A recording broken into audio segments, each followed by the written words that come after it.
Power factor in AC,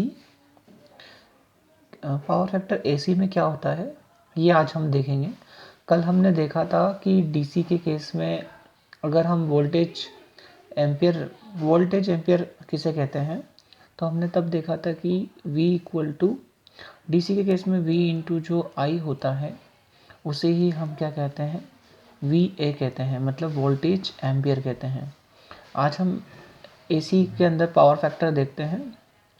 DC के अंदर power factor जो है वो होता नहीं है, ठीक है।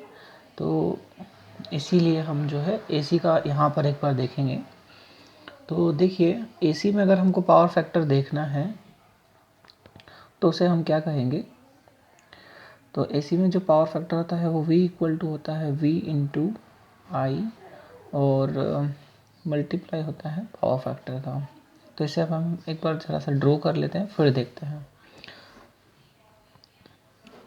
अब V इंटू आई को हम क्या लिख सकते हैं, VA लिख सकते हैं, वोल्टेज एम्पियर, जो कि हमने यहाँ पे देखा था, ठीक है। कल एक एग्जांपल भी हमने समझा था। और यहाँ पे हम लिख देते हैं PF मतलब पावर फैक्टर, ठीक है। और ये जो P है इसको हम वॉट भी लिख सकते हैं, यहाँ पर। अब इसके अकॉर्डिंग अगर हमको पावर फैक्टर को डिफाइन करना है तो हम यहाँ पे PF लिख देंगे और यहाँ पर हम क्या कर सकते हैं, यहाँ लिख देंगे हम वॉट और इसके डिवाइड में हम लिख देंगे यहाँ पर VA, ठीक है। तो ये AC के केस में क्या होता है, पावर फैक्टर होता है। अभी हम आगे देखेंगे कि एक्चुअल में पावर फैक्टर किसे बोलते हैं, इसकी ज़रूरत क्या होती है। तो देखिए इसे जनरली कहते हैं ट्रू पावर,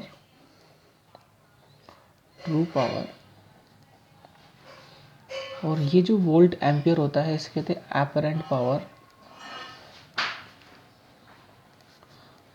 पावर, ठीक है। दोनों में क्या अंतर होता है ये हम देखते हैं।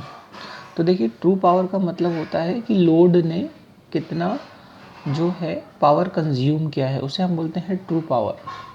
और एपरेंट पावर मतलब होता है टोटल पावर मतलब जो सोर्स से मिला है, ठीक है।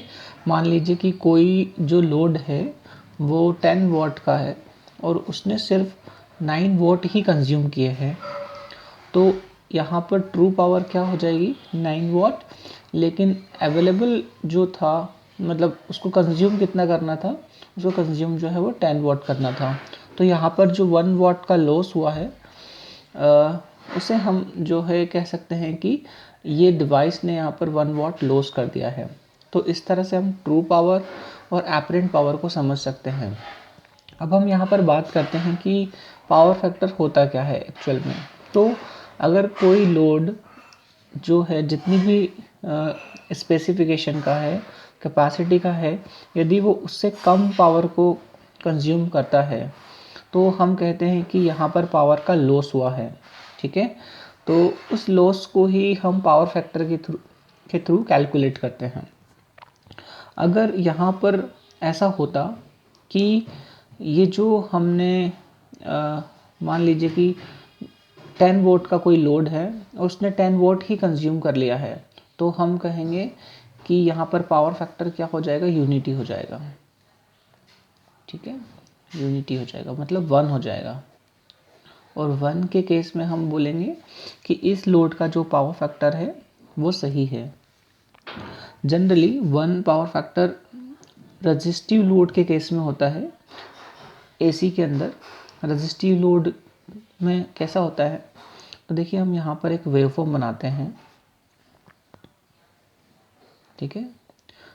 तो ये हमारा जो है वो वोल्टेज की वेवफॉर्म है। मैं इसको यहाँ पर टाइम के साथ में बता देता हूँ और ये हमारा V का ग्राफ है। तो यहाँ पर अगर मुझे करंट की वेवफॉर्म भी बनानी है तो करंट की वेवफॉर्म कैसे बनेगी, यहाँ पर हम चाहे तो करंट की वेवफॉर्म अलग से बना सकते हैं, लेकिन हम इसको यहीं पर सुपर इम्पोज कर सकते हैं। सुपर इम्पोज कर सकते हैं मतलब इसी के ऊपर ही ड्रॉ कर सकते हैं। अब ये किस केस के अंदर होता है, जब हमारा लोड जो है वो रेजिस्टिव होता है,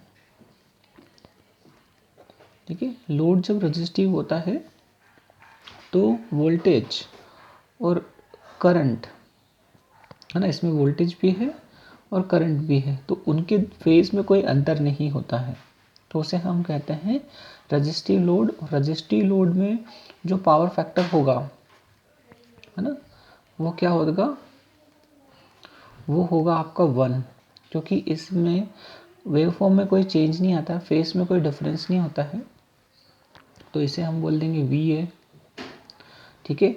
और VA और यहाँ पर पावर फैक्टर रजिस्टिव लोड में क्योंकि 1 हो जाता है, 1 इसलिए होता है क्योंकि वोल्टेज और करंट के फेस में कोई चेंजेस नहीं होते हैं, उसका एंगल जो है वो 0 होता है, ठीक है।